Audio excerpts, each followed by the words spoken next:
Penny wise, pounds foolish. Doesn't the statement apply to businesses that are still using paper and pen to record transactions in today's digital economy? While the world is moving with technology, many businesses are still stuck in manual errors and confusion. Hence, they can account for sales, debtors, inventory balance, and daily transactions.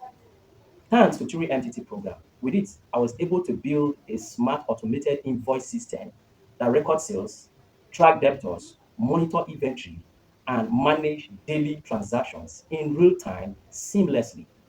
This is actually more than just an invoice. In fact, it provides you a safer way of running your business in 2026. So, watch this video to the end and see how you can transform your business operations today. Alright, so I take you through the interface of the smart invoice that I created. Yeah, on this section, this upper layer, this is where you enter your business details, the business name, the contact address, and the contacts. And here you enter the name of the individual who will be receiving payments to the business accounts and the business account details as well. Here you scroll in between invoice, you scroll in between invoice. So here it's showing on invoice number 2, but let's assume it's a new business, so we'll just come to the first invoice there. Alright, so you can see that everywhere is actually empty. Everywhere is empty. But as we'll be entering transaction, it will definitely be reflecting on the invoice interface. So let's go to the invoice database. Here is where you enter data.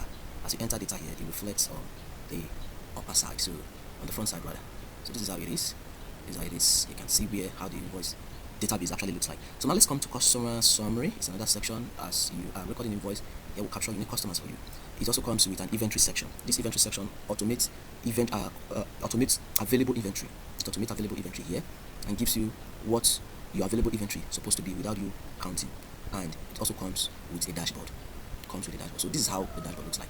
So we'll be entering transaction on this invoice now, and we'll see how smart, how automated it actually works. Alright, so we'll be entering data on this invoice. We'll be entering data on this invoice. Alright, to do so, let's assume our business starts 1st of April. Our business started 1st of April 2025. 2026 rather. Alright, so 1st of April 2026. So I'll just paste the data here. Let's paste this. I'll just paste this. The name of the customer is Solomon Priye. The business name is Faithful Kitchen. And this is the customer's address, his contact details, including email.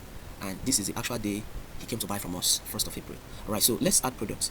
Remember what we're selling is we're selling flavors for ice cream production, and he bought vanilla. Yeah, immediately you click on a product, it loads the price for that product, as you can see. So he bought vanilla. Let's say he bought two bags of vanilla. We'll add 2 bags there, and he also bought other flavors, like he bought strawberry, so we'll add the strawberry. And let's say he bought 3 bags, and we'll come back to the invoice section. You can see that the customer details have been loaded here. Customer details has been loaded. The dates, the invoice will become due. It will become due April 8th, as transaction was entered April 1st, because this invoice was configured to recognize 7 days as the due dates. Payment should not exceed 7 days after raising an invoice or making a transaction. But if you are getting this, I can reset the due dates for you according to how your business wants it for customers that will be owing. Alright, it's actually showing that the invoice is overdue because I am making this video 10th of May. 10th of May instead of 1st of April. Alright, so let's record payment to this invoice and we'll see how it works. Alright, so we'll come back to the invoice database and we'll record payments. So let's do that quickly. Alright, so we'll record payments. Let's assume the customer paid the sum of 800,000, right? And he made the payments 2 days later, and that happens to be 3rd of April 2026. And he paid through let's say he paid through Zenith Bank. We'll enter the Zenith Bank here. Enter the Zenith Bank here. And that's all. We can also enter reference if we like. But let's just leave it like that. And let's come back here. You see that it has actually captured the amount the customer paid and the date the payment was made. And the amount payable now is now 170,000 naira. In so doing, it has captured what the customer has paid and reflected the balance, the outstanding balance. Now, it also has a section where that can be signed by both vendor and customer. So we come to our inventory. Remember, for inventory here, we're supposed to have entered inventory even before entering transaction. So if our business started on that date, it means that our inventory section should also record what we already have. So let's assume on that 1st of April 2026, 1st of April 2026, these were the transaction. All right, just entering. Okay, 1st of April 2026. All right, we received products, we purchased.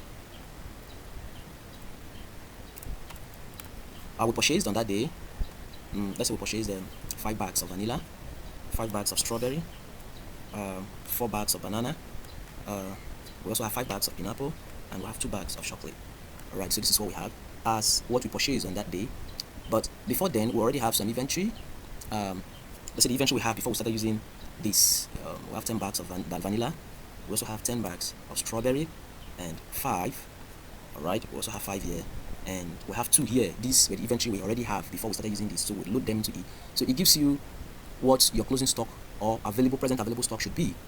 Now it's telling us that these were the things we purchased. It captured what was purchased. It also captured the quantity sold that we recorded. It captured them and showed the available balance. Now for these other products here that we've not entered anything, it's telling us low stock. So here we read your stock level and help the business to know when to restock. So let's come to the dashboard. The dashboard the other time was actually showing nothing. So all we just need to do is to update the dashboard.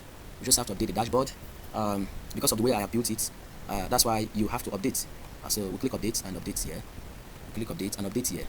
But if I had not used this beautiful interface, there will be no need for us to update. It will also just reflect. So this is how the dashboard works. And the dashboard reads your total sales to total payment received, your total outstanding debt, and your total payment received as well. So for this pie chart here, it showed the outstanding balance, which is about 17.5% of our total transaction, and 82.5% of our total transaction has been paid for, which amounts to 800,000. Here it's showing sales. The column chart is showing sales, and it's also showing the total payment. So you can see payment against total sales. So this is how it works. This is how it works.